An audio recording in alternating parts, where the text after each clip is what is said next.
안녕하세요, 북리즈입니다.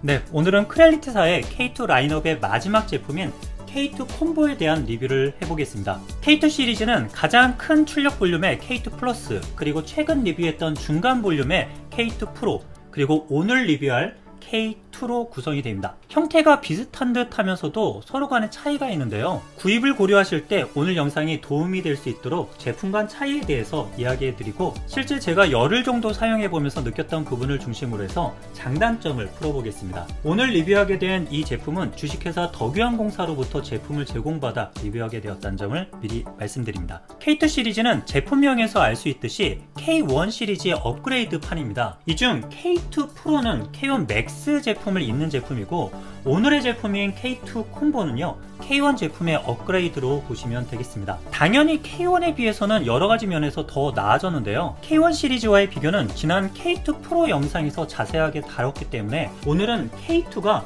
K2 프로와는 어떤 면에서 차이가 나는지부터 이야기해 보겠습니다. 실제로 옆에 두고 보면 크기가 살짝 작아졌을 뿐 차이가 없어 보이는데요, 자세히 들여다보면 여러 부분에서 다른 점을 알 수 있었습니다. 첫째는 빌드 볼륨입니다. K2 프로는 300x300x 300인데 반해서 K2 제품은 260x260x 260의 빌드 볼륨을 갖고 있습니다. 개인적으로는 3D 프린팅에 입문하는 사람들에게는 이 정도 사이즈가 적당하다고 보지만, 기존 사용자들 중에서 좀 더 큰 출력 볼륨이 필요하신 분은 프로로 가는 게 맞을 것 같습니다. 빌드 볼륨이 작아진 만큼 프린터의 전체 크기도 작아지고 무게도 보다 가벼워진 점 등은 장점이 되겠습니다. 둘째는 베드 온도입니다. 노즐 온도는 K2 프로와 K2 모두 300도로 동일하지만 베드 온도에서는 차이가 납니다. K2 프로는 110도, K2는 100도, 약간 급나누기라고 보이는데요, 고온형 필라멘트 출력을 하고자 하는 사람은 프로로, 일반 입문 사용자는 K2를 구입하라는 말 같습니다. 실제로 크레알티 공식 홈에서도 PA, PPA 등의 고온 필라멘트는 프로까지만 추천을 하고 있었습니다. 그래도 ABS 정도까지는 100도 온도 조건에서 출력이 가능하기도 하고, PLA, PETG, TPU 등을 출력하는 사용자들에게는 큰 영향은 없을 것으로 보입니다. 셋째, 빌드 플레이트가 양면입니다. 기본 제공해주는 빌드 플레이트가 이전 플러스와 프로까지만 하더라도 단면을 제공해주는데, K2에 기본 장착된 빌드 플레이트는 양면입니다. 이로 인해서 필라멘트 끝을 닦아내는 영역도 양쪽에 있는 걸 볼 수 있습니다. 한 면이 스크래치 등 지저분해지면 반대쪽으로 뒤집어 사용할 수 있다는 점은 장점 같습니다. 넷째는 액티브 챔버 히터가 없습니다. K2 플러스와 프로 모델까지 존재하던 액티브 챔버 히터 기능이 빠졌습니다. 베드 온도와 마찬가지로 급나누기라고도 보이고, 다르게 보면 원가 절감 차원에서 뺐다라고도 여겨집니다. 고온 필라멘트 사용이 거의 없는 일반 사용자들에게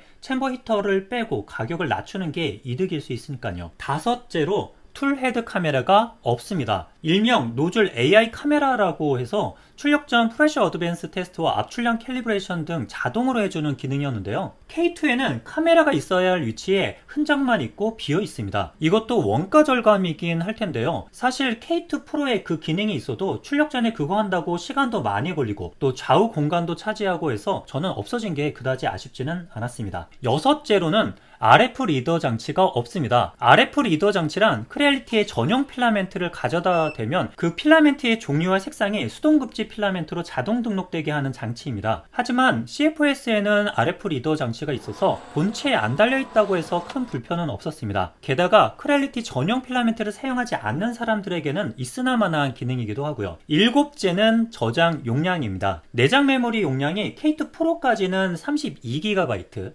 K2는 8기가입니다. 이 용량은 출력 파일을 저장하고 타임랩스 영상이 저장되는 공간의 크기인데요, 아주 복잡하다 싶은 출력 파일도 100MB를 넘지는 않기 때문에 최소 80개, 타임랩스를 항상 켜고 출력을 한다면 40개 정도의 파일을 저장할 수 있는 크기입니다. 따라서 K2 제품을 구입하게 되면 K2 프로에 비해 보다 자주 주기적으로 타임랩스 영상과 출력 파일을 정리해줘야 할 것으로 봅니다. 여덟 번째는 이더넷 포트가 없습니다. K2 프로까지는 유선 인터넷 연결을 위한 이더넷 포트가 있는데 K2에는 빠져 있습니다. 연구소나 보안을 요구하는 일부 기업이나 기관 중에는 사내에 와이파이를 사용할 수 없는 곳이 있는데, 이때 이더넷 연결이 안 되면 SD카드로 출력 파일을 옮겨야 하기 때문에 불편할 것으로 보입니다. 여기까지가 K2 프로와의 차이였습니다. 지금부터는 실제 사용 사용 경험을 통한 장단점을 짚어보겠습니다. 첫째는 고속 성능입니다. 당연히 지금에 와서는 고속이라는 말을 붙이기도 민망할 정도로 고속이 일반 속도가 되어버렸습니다. 그럼에도 불구하고 K2 시리즈는 히팅 구간이 긴 유니콘 노즐을 채택하고 있어서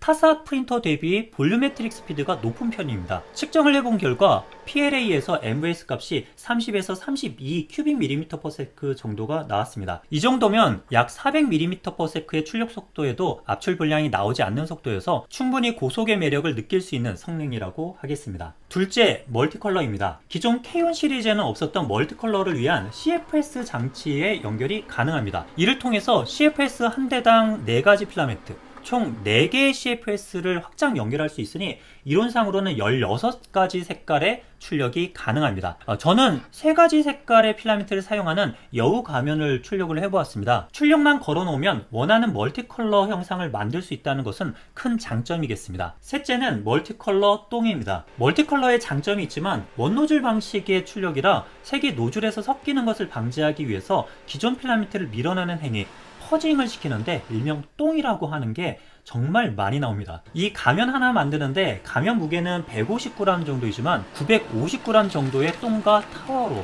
소모가 되었습니다. 원노즐 방식의 멀티컬러 프린터들이 공통적으로 갖게 되는 한계이자 단점이라 하겠습니다. 넷째는 출력 시간 예측입니다. 크레얼리티의 전용 슬라이서인 크레얼리티 프린트를 이용해 슬라이싱한 예상 출력 시간이 정확하지가 않습니다. 단색 출력은 그래도 예측과 실제가 크게 차이가 나지는 않았습니다. 작은 데드풀은 예상은 1시간 15분, 실제 출력 시간은 1시간 21분이었고 무드등갓은 예상 8시간 24분인데 실제는 7시간 20분으로 1시간이나 빨리 출력을 마쳤습니다. 그러나 멀티컬러 출력에서는 달랐습니다. 출력 예상 시간은 하루하고 17시간이었습니다. 총 41시간이 되겠는데요. 40시간이 지났을 때 62%여서 이것 좀 이상한데 싶었습니다. 절대 남은 시간 내에 출력을 완료할 수 없을 것으로 봤거든요. 아니나 다를까 예상 시간이 지나자 무려 17시간이 플러스가 되었습니다. 그래서 9일날 오후 출력을 시작했는데 12일 새벽 0시에 출력이 종료되었습니다. 이틀하고도 8시간, 총 56시간이 걸린 것이죠. 41시간 예상에 56시간. 아마도 출력 시간 예측 로직이 어디선가 고장난 것 같은데요.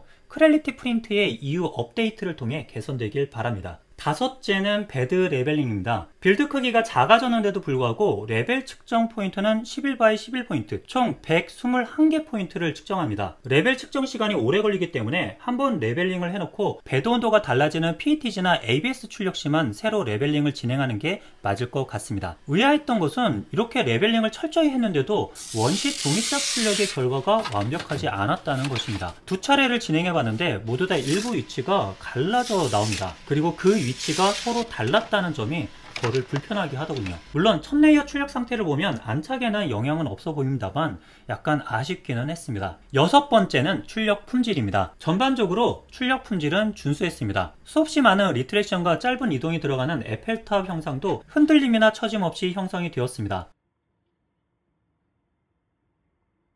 이건 제가 레퍼런스 출력으로 하는 50% 사이즈 베이비 그루트인데요. 얼굴 형상에서 안정적인 결과를 보였습니다.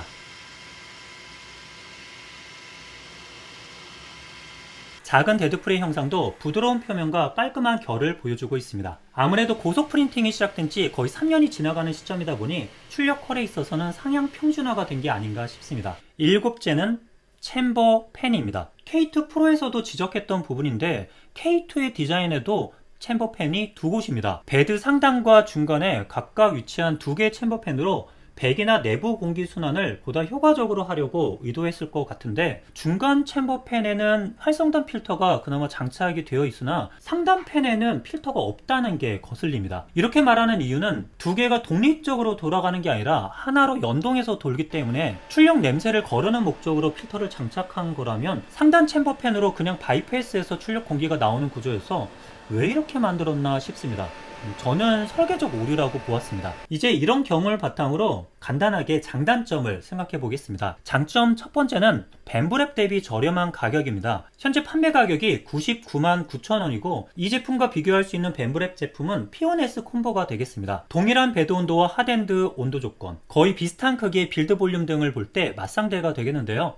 보다 높은 프레임 레이트의 모니터링 카메라, 버튼식이 아닌 터치 디스플레이를 갖고 있는데 가격은 6만원이 저렴합니다. 두 번째는 K2 프로 대비 좋은 사용성입니다. PLA, PETG 위주의 출력을 하신다면 무게도 보다 더 가볍고 설치할 공간도 더 적게 들어가는 K2 콤보가 좋은 선택이 되겠습니다. 베드 크기가 260mm인 것은 300 사이즈보다는 전기료가 적게 들어간다는 점도 장점이 되겠습니다. 그래서 고온용 필라멘트 출력이 없는 입문 유저들에게는 괜찮은 선택지라고 봅니다. 단점으로는 첫째, 제품 QC 안정성입니다. CFS가 장착된 크레얼리티 제품은 K2 플러스, 하이 콤보, K2 프로, K2까지 모두 4대를 사용을 해봤습니다. 그런데 사용시간이 그렇게 많지 않음에도 K2 플러스에서는 CFS의 허브 내 필라멘트 센서 인식 오류로 파츠 교체를 하였고, 동일 프린터에서 버퍼 센서 불량으로 그것도 교체를 하였습니다. 지난 K2 프로에서는 언박싱하고 첫 출력하려고 하는데 CFS 오류로 교체를 진행해야만 하기도 했습니다. 이런 경험 때문인지 크레얼리티 제품을 만일 구입하시는 분에게는 꼭 국내 리셀러 통해서 구입을 하라 라고 말씀을 드립니다. 아무래도 어떤 문제가 초기에 발생할지 모르는데 국내 구입이 대응을 받는데 훨씬 좋을 테니까요. 둘째는 설계적 미흡함입니다. 하드웨어와 소프트웨어 모두에 해당하는데요. 앞서 언급한 챔버팬 2군데를 뚫어놓는 부분이나 크레얼리티 전용 슬라이서에서 곧바로 원격 프린팅이나 모니터링이 안 된다는 점이 불편합니다. 물론 크레얼리티 클라우드라는 앱을 통해서 다 가능하기는 한데 하나를 더 거쳐야 한다는 것이 경쟁사인 벤브렉과 비교되는 단점이라고 보았습니다. 그리고 어쩌다 팔꿈치가 닿을 때마다 따끔해서 확인을 해보니 프레임 쪽으로 전류가 새고 있었습니다. K2 프로도 이런 게 없었는데 당황스러웠습니다. 마무리를 하자면 기존 K1 시리즈에 비해 상당히 안정화가 되었고 고속 성능의 CFS를 이용한 멀티컬러 출력까지 가능한 프린터가 나왔습니다. 확실히 큰 사이즈와 고온 대용 챔버형 프린터가 필요하다 하면 K2 플러스, 고온용 재료 출력이 가능한 좀 큰 사이즈가 필요하다 K2 프로, PLA, PETG 위주의 출력을 중심으로 하는 저렴한 기본 사양에는 K2, 이렇게 나눠진다고 봅니다. 이 리뷰를 보고 제품에 대한 관심과 구입을 희망하시는 분은 영상 하단에 덕유항공 구입처 링크를 남겨놓겠으니 참고하시길 바랍니다. 그럼 오늘도 끝까지 봐주셔서 감사드리고 이것으로 마치겠습니다. 이상으로 붕이지였습니다.